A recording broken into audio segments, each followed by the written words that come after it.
Good afternoon, ladies and gentlemen. I'll tend to walk and go a little bit rogue, so it's easy for me to be down here. It's great to be up here presenting for the first time this new project. So I guess before we start, a little bit about me. My background is in beef extension, and I run a consultancy that is nationally based, working directly with beef producers, from someone who wants me to sell 5 cows next week to big enterprises. So I cover a range of different projects, and I guess one of the things for me is I'm very keen for my producers to get the most of what they've already invested in. So I'm not keen to get people to spend more money until they've really realised, I guess, the first instance, to use everything they possibly can do from what they've already invested in and get that to work as efficiently as they possibly can. For me, pastures and the feed that you grow is one of the most important tools that you'll have. And we learnt that during the big long drought, and as well, pasture is always going to be your cheapest source of feed in the first instance. So we want to get the most out of it and use it as efficiently as we can to start with. The challenge is always for us to work out how much we actually have in real terms, and make sure that we're not, I guess, underestimating how bad it is, or overestimating how good it is. And there's nothing more optimistic, I think, than driving past a paddock in a Land Cruiser and seeing how good things look from outside the window. Does that really reflect how good conditions are in your program? So the opportunity, I guess, is how do we take some greater control over our grazing programs and get a better estimate? And in the last few years, the capacity to access data, particularly from satellite technology, has really come along leaps and bounds. And the company that has engaged me to work with them on this project, Cibo Labs, has been using this technology with producers, mainly in Queensland and Northern Territory, but are spreading into other parts of the country, doing satellite-assisted forage budgeting. So they have now, with MLA, entered a joint project which has been co-funded through the MLA donor company. So it's about a $4 million project, with $2 million up from Cibo, $2 million up from MLA, to make this project happen. Basically, up until Wednesday, it was the national Feedbase. Now it's the Australian Feedbase Monitor project. So I'm going to take you through what it's going to look like. Having said that, this morning when I saw the dashboard, it got even more exciting. So it's still just getting a few tweaks before we launch it next month. So before I go into that, the question that I really want you to think about is, how well do you know your pastures? And if we think about the variability of your pastures across the environment, they change dramatically, and they change not just, I guess, within regions, but within properties. And you'll know within your own environment, the variability that you have, and the significant variation that happens across your properties. So I guess being able to be flexible and make decisions ahead of time or in response to things as they change makes a huge difference in terms of efficiencies for what you're doing. I guess this concept of understanding and knowing how well you know your pastures is a really important thing. The other part of it, I guess, comes out of the economics of grazing. And so I think you've been very lucky up here with the Wombiana project that's happened for so long. There's been so many good lessons that have come out of that. And for me, I worked in northern New South Wales and the New England for a long time, and our feed base, obviously very different, but I've always been very passionate, very interested about how you use your feed base a little bit. There's some lessons that came out of Wombiana. So in terms of that fixed moderate stocking at that long-term capacity, maintain pasture condition. But we also know that that individual live weight gains, carcass values were greatest when we had constant moderate stocking rates. None of that's necessarily new, and you might be sitting there going, well, big deal, Al. But I think that sometimes they're so, I shouldn't say simple messages, but they're so obvious that we tend to overlook them a little bit. But the real importance about these moderate stocking rates and being more financially more rewarding than those heavier stocking rates is a really important message. So how do we manage those moderate stocking rates are a really important thing to think about. The other thing, and obviously in your part of the world up here, you understand this very much, given that you have those significant changes from wet to dry, but that impact of ground cover and having that less than 50% ground cover, that first big rainfall event, how much that impacts on the soil loss and runoff that you actually have. So there was some research I was looking at just as I was getting ready to come up here, There was some work done in the Upper Bedekin where with 20% ground cover, soil loss is 10 times greater than it was at 50%. We've really, had to think so much about how do we stop our runoff? How do we keep our soils in place? And that loss of soil from some of those northern soils can be significant. So being, I guess, prepared to monitor how your pastures are performing and try to minimise that ground cover loss is going to have a huge economic return to you in terms of your program and minimising that overall impact that might happen. But as I said to you before, there's a limit to how much you can actually do in terms of assessing your pastures from the ute window. And someone said, well, Al, it depends how fast you drive, and that's possibly true as well. But you can't take a Land Cruiser everywhere. I know people have tried, but you can't. So there's parts of your country that you can't always see. And I guess the other thing, I don't know any of the other speakers well enough to pick on them, but I don't know that everybody's necessarily out doing their fodder budgets every week, no matter how good intentions they actually are. We don't always get out to do weekly pasture assessments, and as scale increases and as time decreases, the opportunity to do that is going to be even more impractical.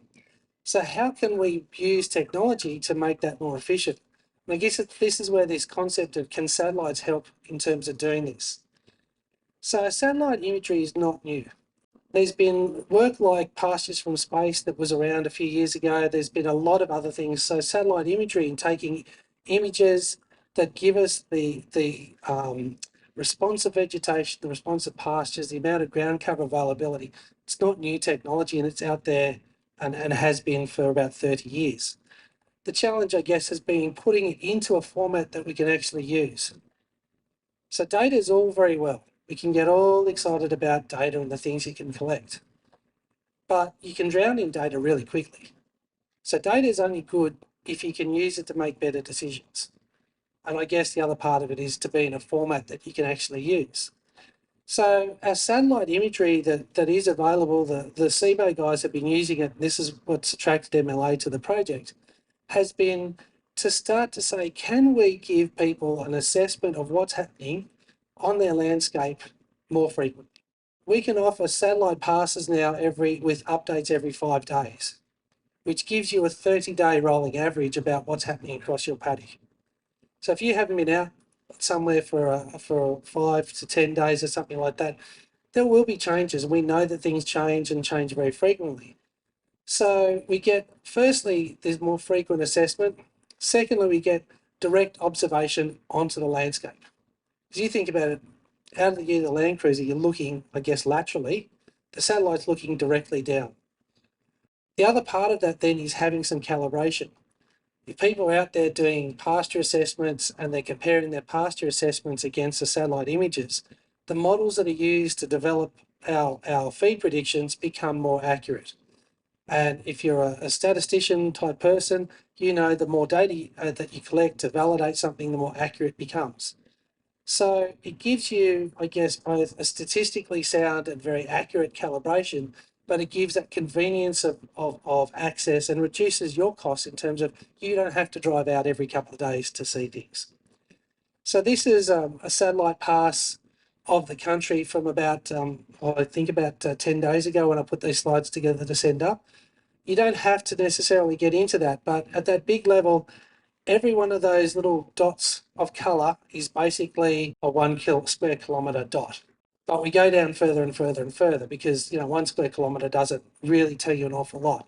But that, if you get the concept, the satellite takes squared images that we resolve down and down and down. The national Feedbase, the decision has been between MLA and Cibo is that Cibo will offer the technology which allows your paddocks or your property, depending where you want to sit, to actually be able to be assessed as an entity where you can see your pasture growth and your ground cover for the last 5 days and for your 30-day rolling average. And the images that we get are based on, at the moment, it's more than that now, it's growing all the time, about 6,500 satellite images that are processed every 5 days. So the images are huge. They get processed in the Cibo Labs to develop what we will be able to provide is an image for your property for every hectare that you own. You'll be able to see for each part of your property on a 1 hectare basis whether your pastures have been accumulating, whether they've been basically fairly static, or whether they've been declining. And you'll be able to see ground cover as well. And that will give you property level access so that you can see across your entire property what your pastures have done. That's a free account that you'll be able to have as an MLA levy payer, as long as you've linked your LPA and your My MLA account so that you can go into your YMLA portal and that will take you through to the Cibo Lab. So what you will get when we launch this project is your capacity to go in and look at your property or properties, depending how many you have, as long as the LPA is linked, and you'll see that 1 hectare resolution for pasture biomass and ground cover on that 1 hectare basis every 5 days to give you that monthly rolling average. So you'll be able to start to look at some trends. But this is an image of a Charters Towers across to Ravenswood, and all of these yellow outlines are various properties listed on the CAD property system. So it's a property boundary. Now I have no idea from that CAD who owns what, and hopefully neither do you. If you know where you live, you might recognise maybe where you think you are. So that's, if you like, the big broad scale. But then what we actually want to do is say, well, where's our property location? And when you start to use the system, you'll locate your property and you'll want to see how your data is actually being presented. So if you click on, and I've just clicked on a particular property, one of the first things that you're going to get will be this graph. Now this graph goes all the way back to 2017. That graph is designed, and it might just get changed a little bit before we reveal it, but in essence, what it's going to give you is a comparison for the last 5 years about what the seasons have done on average for that property. So if you're sitting here at the start of 2022, and you go, really, how does that compare to previous years? Are we better or worse off? Well, we're a little bit better than we were in 2021. 2020 was much, much better, but gee, some of these earlier years were a bit more ordinary. What did we do then that was successful? Well, we destocked a little bit earlier, we made a few other decisions. So you can actually go back and start to think about, where were we sitting against this time last year, this time 2 or 3 years previously, so you can actually use some of your past experiences with more accuracy. Because anyone who really remembers what it looked like in 2017, most of us have blocked 2017 out. If you were in the New South Wales drought, we don't want to think about it anymore. But it's great to actually be able to go back and say just how bad it was, and when did breaks happen, when did destocking happen, when should we have gone a bit earlier if the season's tracking the same way. So there'll be some comparison on past seasons and past stocking rates, as well as your opportunity to do some forward planting. So the other thing that it does, so this is the same property with the colours loaded in the back. Now, because this is a fairly low property, so the mean TSDM is total standing dry matter. So that's that graph that I just showed you before. But what we'll see when I take that graph away, every single one of those is a 1 hectare dot on that property. So going from red, so below about 200 kilos of dry matter, so effectively bare areas or areas that you wouldn't be wanting to graze, to very bright green or even purples in some places. Now, what that basically gives is, when you look at the whole of your property, you have a snapshot to say, this is that same property. Where is this looking in terms of, am I having some significant issues? So down in my southeast and southwest, I've got areas that are significantly below the total standing dry matter, so they're below 250 hectares. But I've got some really good areas in here that are sitting between about 1,700 to 2,000 kilos and a bit better.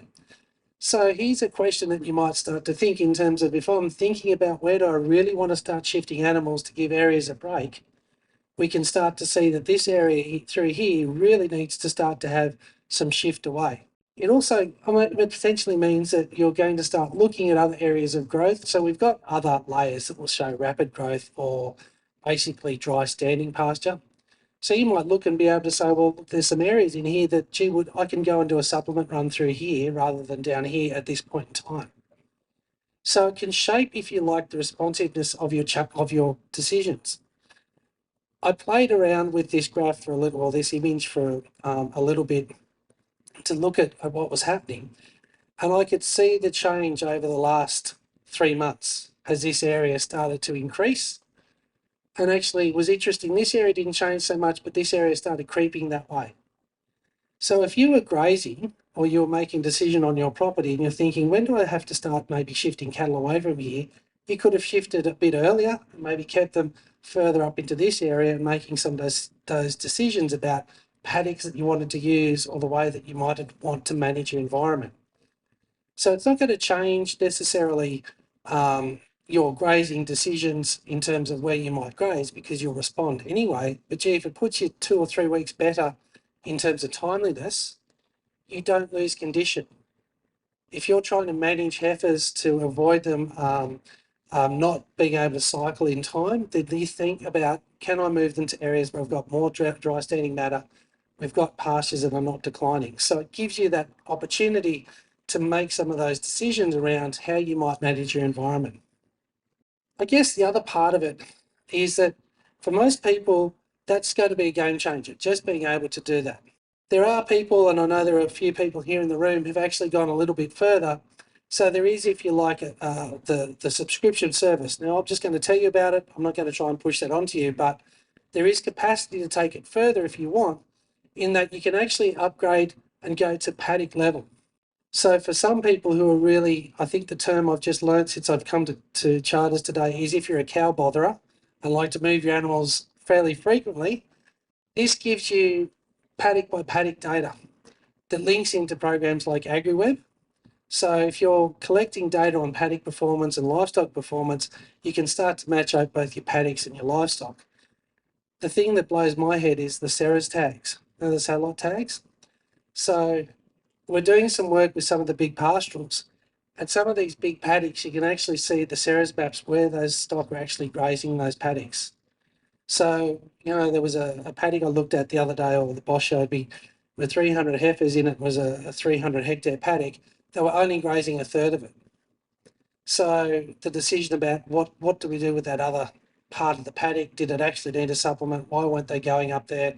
Changed a few decisions before they'd even started that next week's run. So you can enhance the value of where you go. But for most people, I think this opportunity to see your property and see the trends is going to be amazing.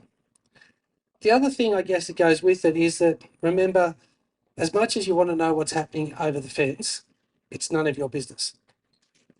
So you're not going to be able to see the outside or around the neighbours.